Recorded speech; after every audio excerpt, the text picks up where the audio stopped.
Shalom, my name is Yeshua Yaakov. I'm a didactic scientist, formerly Michael O'Donnell, an American citizen. I live in Jerusalem for the last 22 years.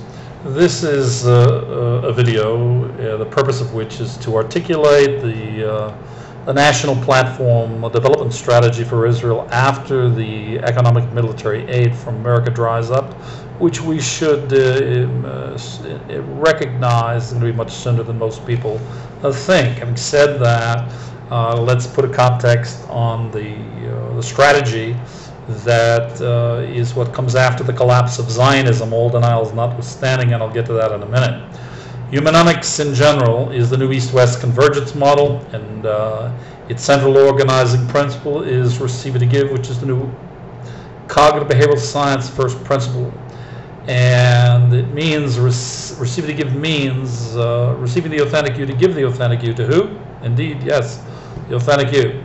To yourself, to your children, family, community. This replaces giving to receive, which was the old model of man's separation and exile, which is I give, I get. That's finished, that's collapsed. That is the local reality that collapsed. 18 years ago, we observed the collapse of communism on December 25th, 1991, the next year, in 1992 in Yugoslavia. The murder of Rabin brought the collapse of Zionism. Okay, so the question, what is collapse? Well, in the former Soviet Union, it was its communism. In Yugoslavia, it was its communism. And in Israel, it was its communism because the founders of the state, who claimed that it was a Zionist enterprise, it was a communist enterprise. And you can't facelift it to socialism and then call it democracy and anything you want.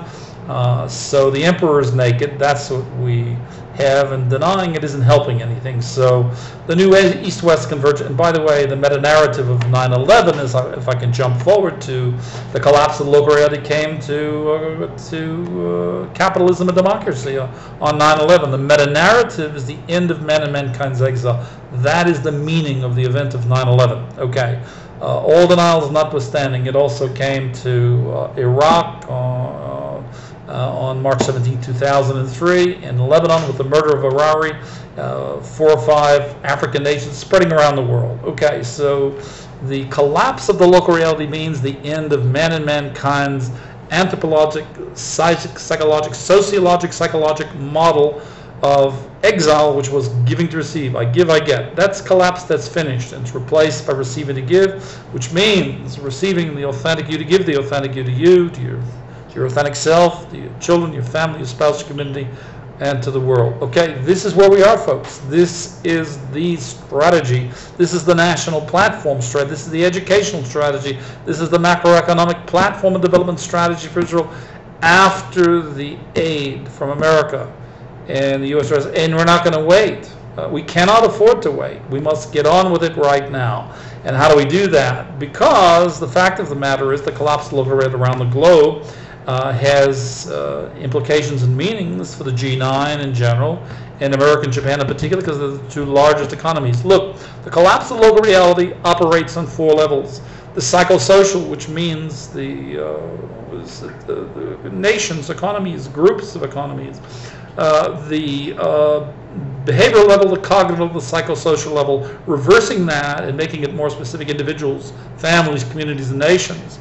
It's collapsed everywhere around. It's going to affect, and it is affecting, every single human being on the planet.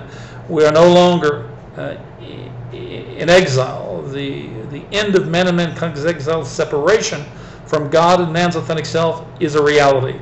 And we have, in response to that reality, the responsibility and obligation individually, as families, communities, nations, to deconstruct, to end the denial of the collapse of local reality. We've got to begin with that, because we're in denial right now, and that's blocking the ascent of mankind.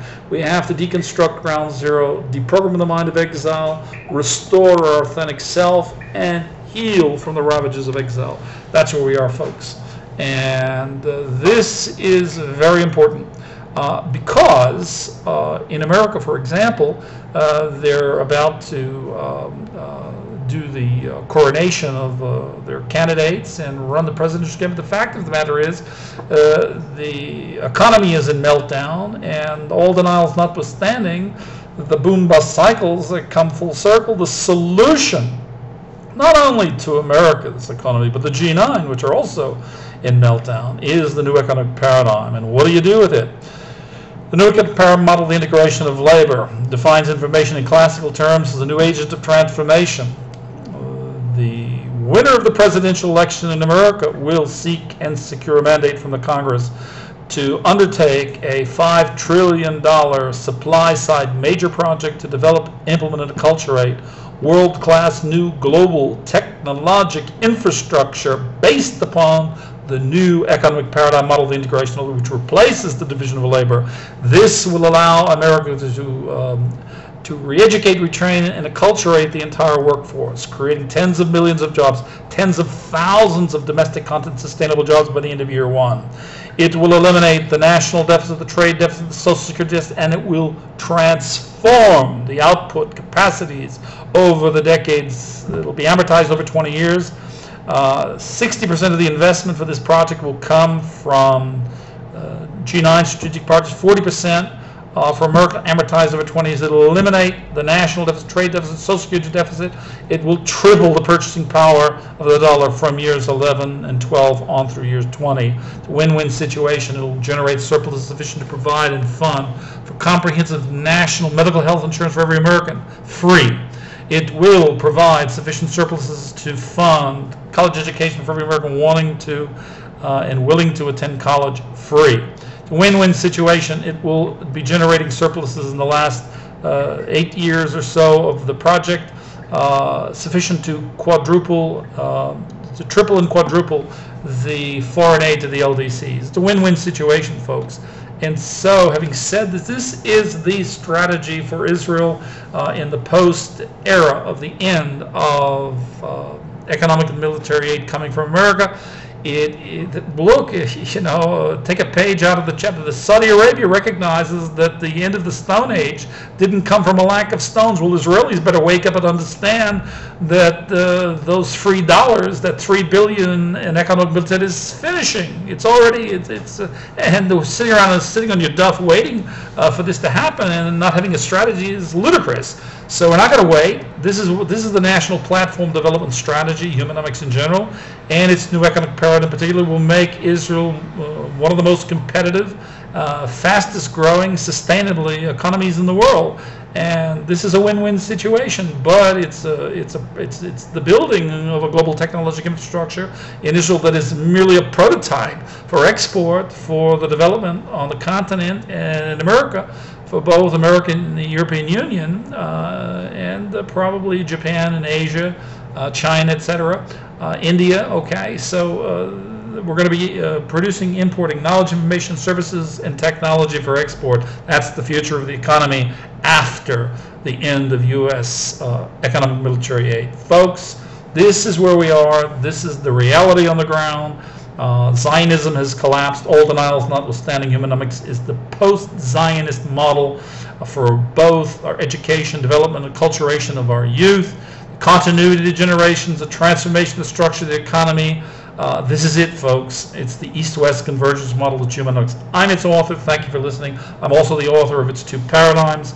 And my name is Yoshua Yaakov. I'm a didactic scientist. I live in Jerusalem, an American citizen, an expat. And this is also the solution for the American economy. And they'd better get off their duff and work on it real fast. And thank you for listening. I'm Yoshua Yaakov from Jerusalem.